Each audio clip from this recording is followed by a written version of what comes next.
Love didn't just break me. It rewired me.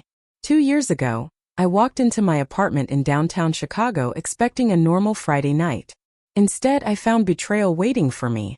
My girlfriend, someone I had planned a future with, was sitting on my couch with my best friend. The look on their faces told me everything before they even spoke. That kind of cheating doesn't just hurt. It humiliates you. It makes you question your judgment, your worth, your instincts. For months after that night, I replayed every memory in my head, wondering how I missed the signs.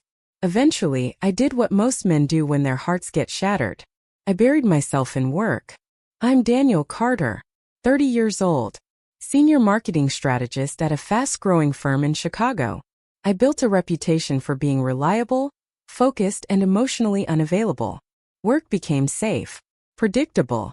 Unlike love, my boss Margaret Collins noticed. Margaret is the kind of woman who commands a room without raising her voice. Early 50s, sharp suits, sharp mind.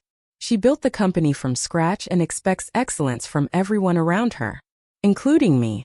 One Friday afternoon, just as I was wrapping up a quarterly campaign report, I heard her voice from my office doorway. "Daniel, do you have a minute?" I looked up. Of course. She stepped inside, closing the glass door behind her. That alone made me nervous. When Margaret closes doors, it's usually serious. "You've been working non-stop," she said, folding her arms. "You leave after everyone else. You come in before everyone else. That's not healthy." "I'm fine," I replied automatically. She raised an eyebrow. "No, you're avoiding." I didn't respond. She sighed, softening slightly. "You're talented, loyal, but you're not living. And I don't like seeing good people shrink themselves because someone hurt them." That caught me off guard. "I'm not shrinking," I said carefully. "You are," she replied. "Which is why I took the liberty of doing something about it." My stomach tightened. "Doing what?" "I set you up on a blind date." I blinked. "You what?" "Tomorrow night. 7 o'clock. La Verona downtown." "You can't be serious." "Oh, I'm very serious." I stood up. "Margaret, with respect, my personal life is non-existent," she interrupted. "Exactly." I ran a hand through my hair. "I'm not ready for that." "You'll never feel ready," she said calmly. "And before you panic, she's intelligent, kind, and recently single. You have more in common than you think." "That's not the point." She smiled slightly. "Trust me." Those 2 words. Trust me. The irony wasn't lost on me. But arguing with Margaret Collins is like arguing with gravity. You don't win. Saturday evening came faster than I expected. I stood in front of my bathroom mirror adjusting my collar, questioning every life decision that led to this moment. I hadn't been on a real date in over a year. Casual conversations? Sure. Coffee with coworkers? Fine. But a real intentional date? No. Because dates lead to feelings. And feelings lead to risk. Still, I showed up. La Verona was elegant but not overwhelming. Soft lighting, polished wood floors, the hum of quiet conversations filling the air. I stepped inside, scanning the room. A hostess smiled. "Reservation." "A blind date," I said awkwardly. She checked her tablet and smiled knowingly. "Right this way." My pulse quickened as I followed her through the restaurant. I expected a stranger, someone equally pressured into being here. Then I saw her, and my entire body froze. Sitting at the table near the window was a woman I recognized immediately. Emily Collins, Margaret's daughter. I had seen her picture countless times in my boss's office, graduation photos, family vacations, charity events. But pictures didn't do her justice. In person, she was effortlessly elegant. Long brown hair falling softly over her shoulders. Simple navy dress. Confident posture. And a very familiar look of surprise on her face. The hostess gestured toward the table. "Enjoy your evening." I stood there for half a second too long. Emily's eyes widened slightly. Then she exhaled. "You didn't know either, did you?" she asked. I shook my head slowly.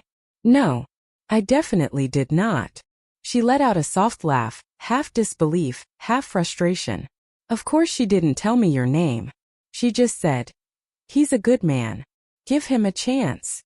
I sat down, still processing. She told me something similar. For a moment we just looked at each other. The absurdity of it settled between us. My mom is unbelievable, Emily muttered. I work for her, I replied. I can confirm. That made her smile. And just like that, the tension eased slightly. A waiter approached, giving us menus. As he walked away, Emily leaned forward. Just so we're clear, she said quietly, I didn't ask for this. Neither did I. Good. We both laughed softly. It should have felt awkward. It should have felt forced. But strangely it didn't. There was something grounding about her presence. She wasn't overly flirty. She wasn't pretending. She looked as cautious as I felt. So, she said, glancing at the menu, how bad was the breakup? Straight to the point. I appreciated that. Bad enough to make me swear off dating, I admitted. Cheating. Best friend involved. Her expression changed instantly. Not pity. Understanding. 3 years, she said quietly. He cheated too. With my friend. I blinked. You're kidding. I wish I was. Silence fell again, but this time it wasn't awkward. It was shared. 2 people sitting across from each other, both carrying scars they didn't choose. That explains a lot, I said softly. Like what? Like why you look like you're ready to run. She gave a small, honest smile. And you look like you're ready to build a wall. She wasn't wrong. For the first time in a long time I felt seen. The rest of the evening unfolded naturally. We talked about safe topics at first: work, travel, favorite movies. But eventually the conversation circled back to trust. Do you think you can ever fully trust someone again after that? She asked. I thought about it. I don't know, I admitted. But I know I don't want to live assuming everyone will hurt me. She nodded slowly. Me neither. Outside the restaurant, the Chicago skyline glowed behind us. The air was cool, crisp. This is complicated, I said. Very. Your mom is my boss. I know. If this goes badly, I might lose my job. She raised an eyebrow. And if it goes well? I hesitated. That might be even scarier. She studied me for a moment. Then she stepped closer, not too close. Just enough. We don't have to decide anything tonight, she said gently. It was just dinner. Just dinner. But it didn't feel like just dinner. It felt like something unexpected. Hopeful. As we stood there under the city lights, I realized something important. I walked into that restaurant guarding my heart like it was fragile glass. I walked out realizing maybe it wasn't broken. Maybe it was just waiting for the right person to handle it carefully. And somehow, against all odds, that person might be my boss's daughter. I didn't expect to hear from her again. After that first night outside La Verona, I told myself it was just dinner. Just 2 heartbroken people sharing stories. Just a complicated situation involving my boss's daughter. Nothing more. But Monday morning proved me wrong. I had just settled into my office when my phone buzzed. Unknown number. For a second I considered ignoring it. I don't usually answer calls I don't recognize. But something told me to pick up. Hello. A soft pause. Hi, it's Emily. My chest tightened slightly, though I tried to keep my voice steady. Hey. I hope this isn't weird, she continued. But I realized we never actually decided if that was a one-time disaster or something else. I leaned back in my chair, staring at the glass walls of my office. It didn't feel like a disaster, I admitted. She laughed quietly. Good. Because I was thinking the same thing. There it was again, that unexpected ease between us. So what are you suggesting? I asked. I'm suggesting coffee. Neutral territory. No blind date pressure. No mom interference. I hesitated for only a second. Coffee sounds safe. Safe is good, she said softly.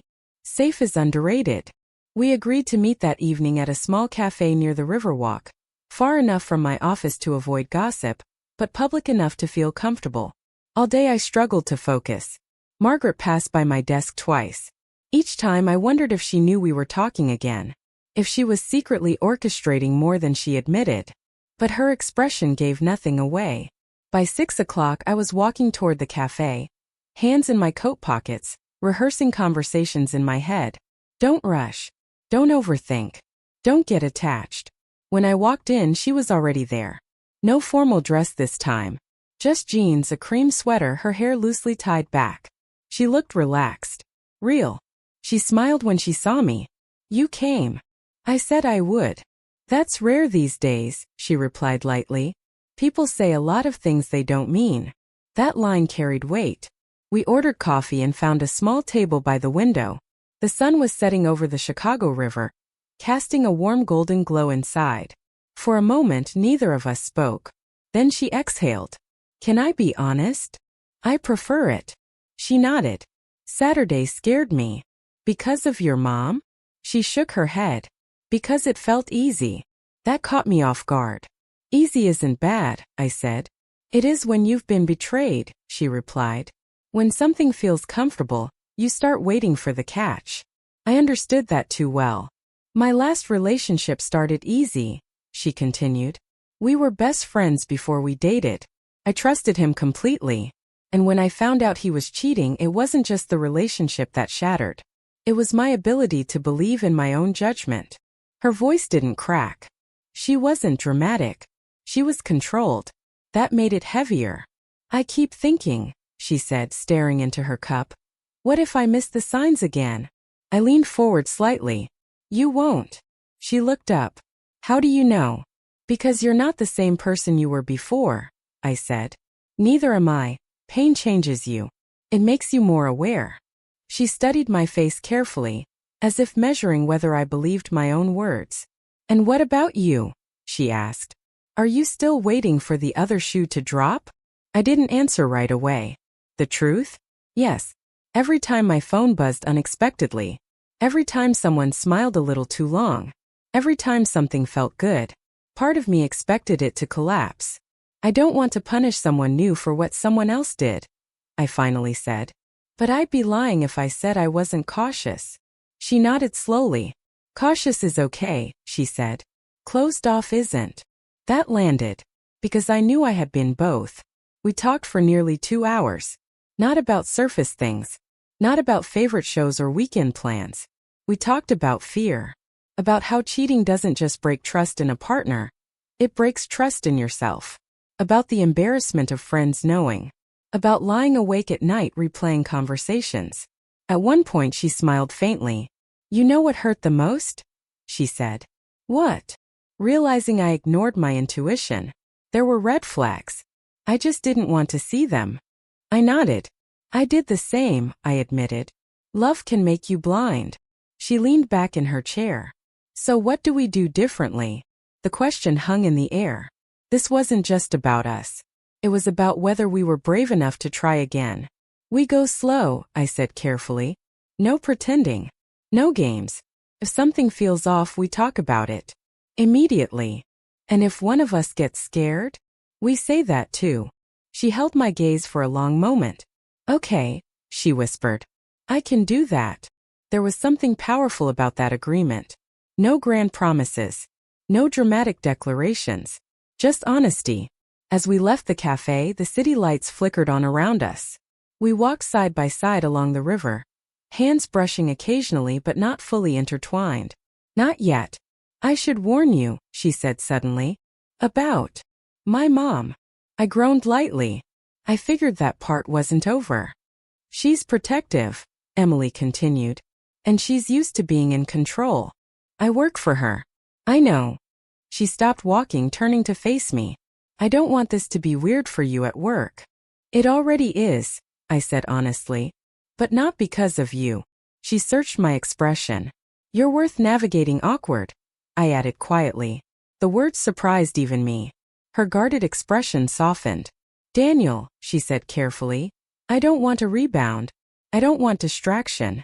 If we do this, it has to be real. It will be. Silence settled again, but this time it felt steady. Not fragile. Just before we reached her car, she hesitated. I'm scared, she admitted. Me too. But I don't want fear to make my decisions anymore. I stepped closer, close enough to feel the warmth of her presence but not overwhelming. Then let's make them together, I said. For the first time she reached for my hand. Not dramatic. Not cinematic. Just simple. And in that small gesture, I felt something shift inside me. This wasn't infatuation. It wasn't desperation. It wasn't loneliness. It was two people choosing to try again, carefully, honestly, intentionally. As she drove away, I stood there watching the taillights disappear into traffic. For the first time in 2 years, I wasn't replaying old betrayals in my head. I wasn't thinking about cheating. I wasn't thinking about humiliation. I was thinking about possibility. And maybe, just maybe, guarded hearts don't need to stay guarded forever. Sometimes they just need someone patient enough to knock gently instead of breaking the door down. Falling for someone is complicated. Falling for your boss's daughter? That's strategic level complicated. After the coffee by the river, Emily and I didn't define anything officially, but we both knew something had shifted. We weren't just two people healing anymore. We were two people choosing each other. Still, reality waited for me every Monday morning at 8:30 sharp. Margaret Collins, EO, founder, my boss, and mother of the woman I was starting to care about. I kept things professional at work. Extra professional. If anything, I worked harder. I didn't want anyone, even for a second, to think I was distracted or benefiting from personal connections. But offices are ecosystems. People notice things. Whispers started subtly. You seem busy lately. New girlfriend. Margaret's been in a good mood, wonder why. I brushed it off. Stayed focused. Delivered results. But pressure has a way of seeping in. One afternoon, Margaret called me into her office. Her expression was neutral, too neutral. Close the door, Daniel. There it was again. I sat down, keeping my posture straight. How's business? She asked casually. Strong. The Henderson campaign exceeded projections. She nodded. Good. A pause.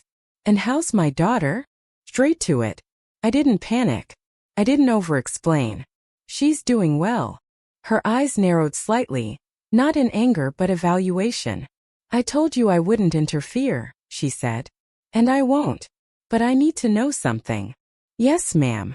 Are you serious about her? The question wasn't aggressive. It was protective. I chose honesty. I wouldn't be spending time with her if I wasn't. She leaned back in her chair, studying me the way she studies quarterly reports.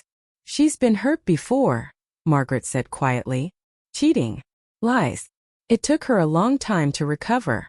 I know, I replied softly. I've been there too. Her expression shifted just slightly. Not warm. Not cold. Measured. Good, she said. Because if this becomes a distraction for you or for her, it ends. Clear. Direct. Non-negotiable. Yes, ma'am. When I left her office, I exhaled slowly. This wasn't just dating. This was navigating power, perception, and personal history all at once. That evening, Emily and I met at a small rooftop bar overlooking the skyline. It wasn't overly romantic. Just a quiet place with city lights stretching in every direction. She could tell something was on my mind. Mom talked to you, didn't she? She asked, sipping her drink. I laughed lightly. Is it that obvious? She's subtle to most people, Emily said. Not to me. She asked if I was serious about you. And I said yes. Her expression softened, but then something flickered behind her eyes. What? I asked. She hesitated. Sometimes I wonder if this is fair to you, she admitted. Fair how? You work for her. If we argue, if something goes wrong, it could affect your career. There it was. The fear. Not of me cheating, but of reality collapsing around us. I'm not with you because of your mom, I said firmly. And I'm not afraid of complicated. She looked down at the city lights. My last relationship didn't start complicated, she said. It was easy, comfortable. And when it ended, it destroyed everything. I reached across the table. This isn't that, I said quietly. How do you know? I don't, I admitted. But I know I'm not him. And you're not her. She met my eyes. And I know I don't want to run just because something feels real. That word lingered. Real. Over the next few weeks, things deepened naturally. We didn't rush labels. We didn't post photos. We didn't tell the world. We just showed up for each other. Late night calls after stressful days. Sunday walks by the lake. Honest conversations about triggers. But healing isn't linear. One night I canceled plans last minute. Work had been overwhelming, yes, but that wasn't the full truth. The truth was I felt myself getting attached. An attachment scared me. She noticed the shift immediately. "You've been distant," she said over the phone. "I've just been busy." "Daniel." That tone. Calm. Direct. Not accusatory. "Are you pulling away?" Silence filled the line. She was right. "I don't want to get blindsided again," I admitted. "When things start feeling good, I brace for impact." She didn't respond right away. When she did, her voice was steady. "Do you think I would cheat on you?" "No." "Do you think I'm lying to you?" "No." "Then why am I paying for someone else's mistakes?" That hit hard. "You're not," I said quickly. "It feels like I am." I closed my eyes, leaning back against the couch. She deserved better than emotional leftovers. "You're right," I said finally. "I'm scared." And instead of saying that, I started creating distance. There was a long pause. "Thank you for saying that," she replied softly. "I don't want to sabotage this." "Then don't." Simple. Direct. "I can't promise I won't get scared sometimes," I said. "That's okay," she answered. "Just don't disappear when you do." That moment changed something. Love isn't the absence of fear. It's choosing transparency despite it. The next weekend, she invited me to a small family gathering. Nothing formal, just dinner at her place with a couple of close relatives. It felt like a step forward, and I almost declined, because meeting family makes things real. But I showed up. Her apartment was warm, inviting. Music playing softly in the background. Laughter filling the kitchen. She introduced me confidently. "This is Daniel. Not a friend. Not someone I'm seeing. Just Daniel." That mattered. Throughout the evening, I watched her interact with her family, protective of her younger cousin, teasing her uncle, hugging her aunt tightly. This wasn't the guarded woman from our first dinner. This was someone capable of deep loyalty. And suddenly my fear felt smaller. Later that night, as I walked her to her door, she stopped me. "You almost didn't come tonight, did you?" she asked. I smiled slightly. "You know me too well." She stepped closer. "I don't need perfect," she said. "I just need present." Present. Not perfect. Not fearless. Just present. "I can do that," I said. She searched my face, making sure. Then she kissed me. Not rushed. Not dramatic. Just intentional. And in that moment I realized something powerful. Healing doesn't happen because time passes. It happens because someone shows you consistently that not everyone leaves. Not everyone lies. Not everyone cheats. Some people stay. But staying requires courage. And for the first time since my heart was shattered, I was ready to be brave again. Just when things start feeling steady, life tests you. That's something I've learned the hard way. For weeks, Emily and I had found a rhythm. Honest conversations. Healthy space. No dramatic promises, just consistency. I showed up. She showed up. And slowly, the fear that once lived in my chest started shrinking.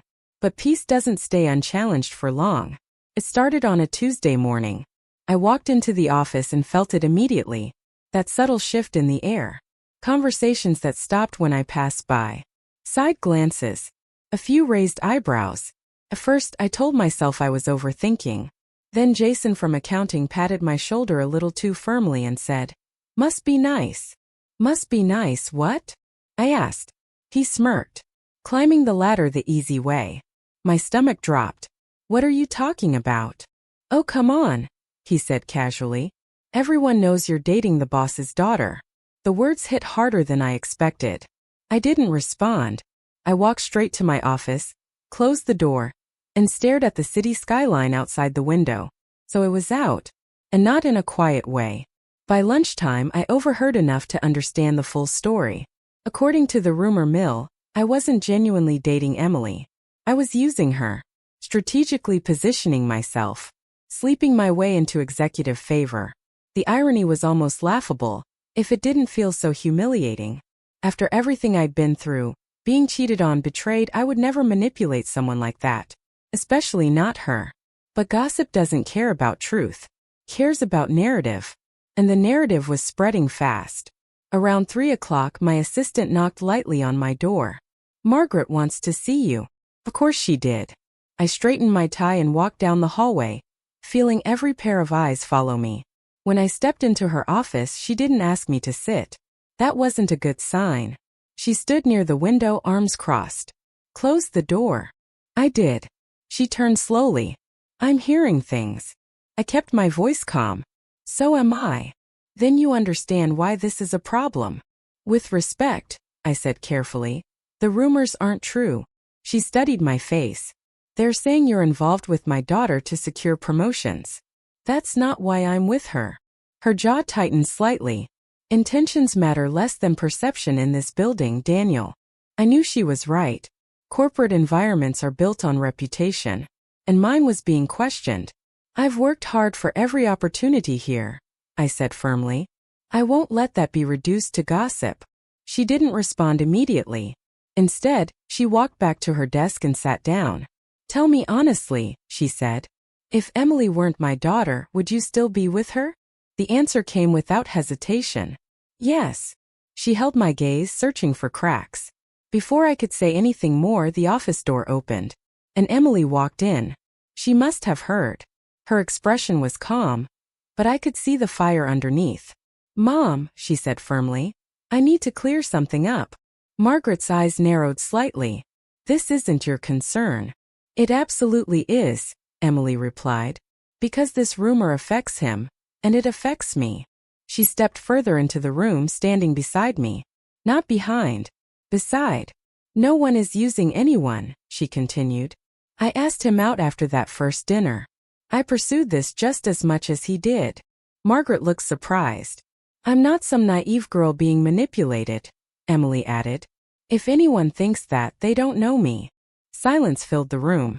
For a moment I forgot to breathe. This woman, who once feared trusting again, was now standing in a corporate office defending me publicly. Margaret's voice softened slightly. Emily, this company is not my dating life, she interrupted. And Daniel has done nothing but treat me with respect. She turned to me briefly, and in her eyes I saw something powerful. Choice. She was choosing me. Not because it was easy, but because she believed in us. Margaret finally exhaled. This situation is messy, she admitted. Then let's handle it like adults, Emily replied. After a long pause, Margaret nodded. Very well. But understand this. If performance drops or boundaries blur, I won't hesitate to intervene. Understood, I said. When we stepped out of the office together, the hallway felt heavier than before. People tried to look busy. Phones suddenly became fascinating. Emily squeezed my hand gently as we walked toward the elevator. I'm sorry, she said quietly. For what? For dragging you into this. You didn't, I replied. This isn't your fault. She looked at me carefully. Be honest. Is this too much? The question wasn't about gossip. It was about us. I thought about everything, the betrayal in my past, the fear, the walls I built. And now this. Complications. Pressure. Public scrutiny. I won't lose you over rumors, I said firmly. Her eyes softened. That's not what I asked. I smiled slightly. No, I said. It's not too much. That evening we took a long walk by the lake. The wind was stronger than usual, waves crashing against the shore. It's crazy, she said, staring at the water. One story, and suddenly people decide who you are.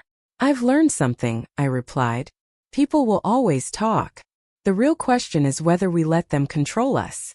She turned to face me. I don't want to feel embarrassed, she admitted. After being cheated on, I already felt humiliated once. I don't want to relive that in a different way. I stepped closer. You're not embarrassing. And you're not naive. You're brave. She looked at me like she was deciding whether to believe that. I chose you, she said softly. Even knowing this could get complicated. And I'm choosing you back. No dramatic music. No cinematic confession. Just two adults deciding that outside noise wouldn't define their connection. As the city lights reflected on the water, I realized something important. Love after heartbreak isn't tested by passion. It's tested by pressure. And tonight, under corporate rumors and public judgment, we didn't fall apart. We stood closer. Because real relationships aren't destroyed by whispers. They're destroyed by silence. And we weren't staying silent anymore. 6 months can change a lot. 6 months ago, I walked into a restaurant expecting an awkward blind date. Instead, I found the woman who would challenge my fears, confront my walls, and quietly teach me how to trust again. After the rumors at work, things settled, but not instantly. Reputations don't repair themselves overnight. I doubled down on performance, delivered stronger campaigns, stayed late when necessary, but not to escape anymore. This time I left work at a reasonable hour because someone was waiting for me, and that made all the difference. Emily and I didn't rush into dramatic labels, but somewhere between Sunday breakfasts and midweek check-ins, we stopped being cautious strangers. We became partners. Not perfect, not fearless, just intentional. One Friday evening she texted me, "Dinner tonight. Same place it all started. 7 p.m. Don't be late. La Verona." I smiled at my phone like an idiot. When I arrived, the hostess recognized me. That alone felt surreal. Emily was already seated at the same table by the window. Only this time she wasn't tense. She wasn't guarded. She looked peaceful.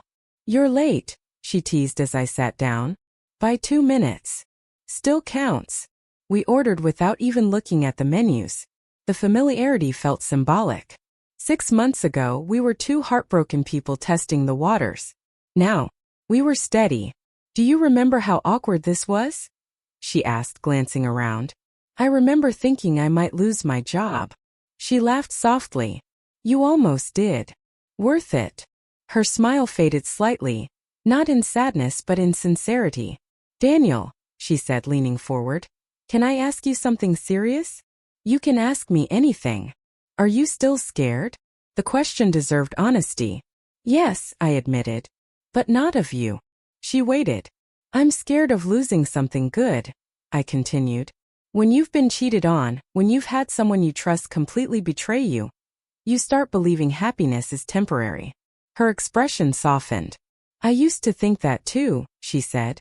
"Like love was just a countdown to disappointment." I nodded. "But these last few months," she continued, "have felt different. Not dramatic, not chaotic, just consistent." Consistency. That's what real love looks like after trauma. Not fireworks. Stability. "I don't want to live bracing for heartbreak anymore," she said quietly. "Neither do I."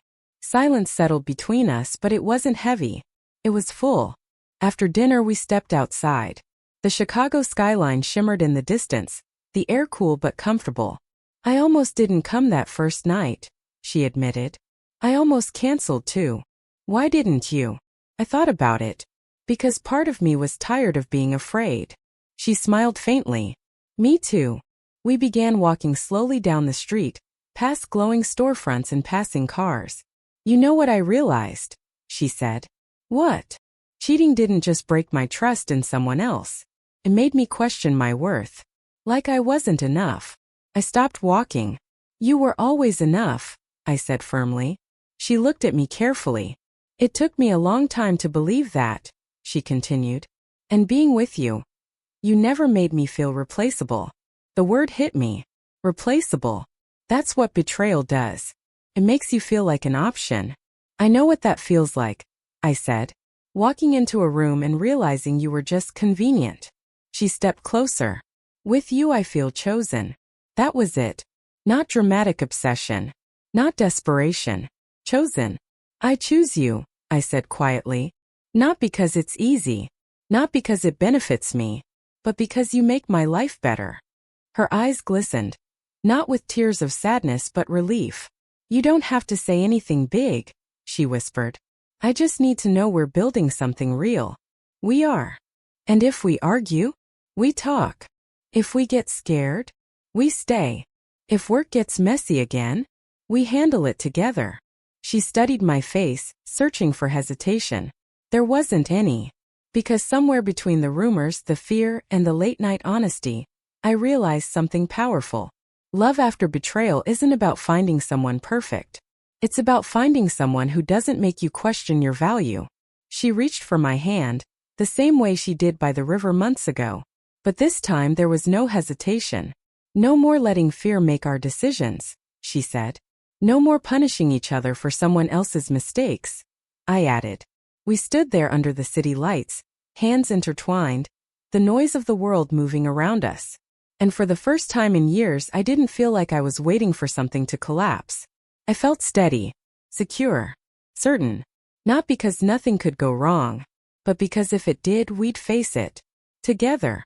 A few weeks later, Margaret called me into her office again, but this time her expression was different, less guarded. I've been watching, she said. That sounds intimidating, I replied lightly. It should be. A pause. You've maintained your performance. You've handled the rumors professionally. And my daughter seems happy. I didn't know what to say to that. She deserves stability, Margaret continued. And so do you. Yes, ma'am. She stood up, walking around her desk. For what it's worth, she added. I'm glad you both ignored me. I blinked. Ignored you? I didn't expect this to last, she admitted. But sometimes the risks we don't plan turn out to be the right ones. When I left her office, I felt something I hadn't felt in a long time. Peace. That night, Emily and I sat on her balcony overlooking the city. Mom talked to you, didn't she? She asked. She did. And I smiled. She approves. She laughed softly. Good. Because I wasn't asking. I wrapped my arm around her, pulling her closer. 6 months ago, I believed love led to cheating, to humiliation, to heartbreak. Now, I believe love can lead to growth, to honesty, to healing. My boss set me up on a blind date. I never expected to see her daughter sitting there. And I definitely never expected that the woman I was afraid to fall for would become the reason I'm no longer afraid at all. Because sometimes the greatest risk isn't loving someone. It's refusing to try again. And this time, we chose to try. Red Heart.